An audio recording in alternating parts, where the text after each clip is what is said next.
ம்.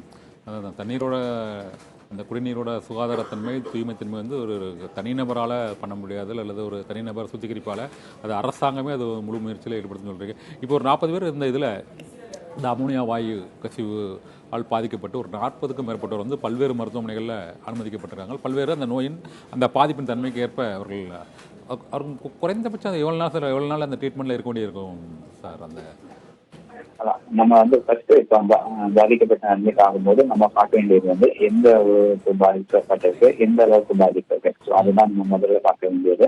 ரெண்டாவது மைல்டா இருக்கவங்களுக்கு தான் நம்ம 1 நாட்கள், அதாவது வெறும் கண் எரிச்சல் இருக்கு, அதுவும் குறைந்து கொண்டே வருது, உங்களுக்கு வந்து தடிப்பு வருது, அதெல்லாம் கம்மியாகுது, மூச்சு விடுறது எந்த சிரமமும் இல்லை, ஆக்சிஜன் லெவல் நார்மலா இருக்கு, தலைச்சுத்தலும் மயக்கமும் இல்லை அப்படின்னா நம்ம வந்து ஒரு நாள்ல கூட நம்ம அவங்களை வந்து டிஸ்சார்ஜ் பண்ணி மானிட்டர் பண்ணலாம். அது போக பாதிப்பு அதிகமா இருக்கிறவங்களுக்கு வந்து கண்டிப்பாக நம்ம வந்து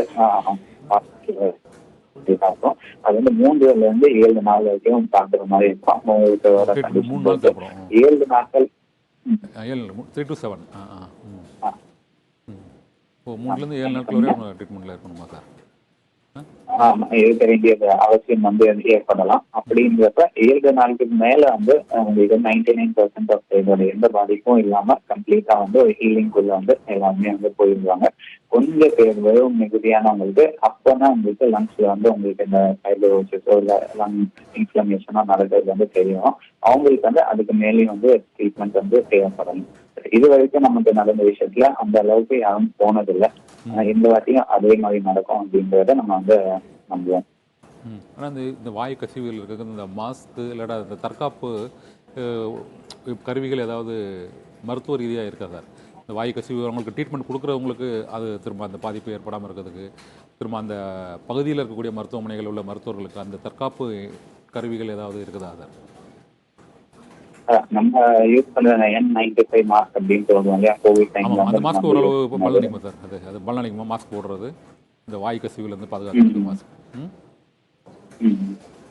அதுக்குன்றது இப்போ நம்ம ட்ரீட்மெண்ட் பண்ற டைம்ல வந்து நமக்கு வந்து எக்ஸ்போசர் வந்து அது பெரிய எக்ஸ்போசர் இருக்க போகுது இல்லை. பட் அந்த சுற்றுச்சூழல் ஹாஸ்பிட்டல் இருக்கு அப்படின்னு இருக்கும்போது வந்து நம்ம இந்த மாதிரி N95 மாஸ்க் பயன்படுத்திக்கிறது, அப்போ இந்த மாதிரி விஷயங்கள் நம்ம பண்ணிட்டா வந்து போதும். ஏன்னா அதை தாண்டி நமக்கு வந்து எதுவும் இது வந்து தற்காப்பு பண்ற அளவுக்கு எதுவும் இல்லை.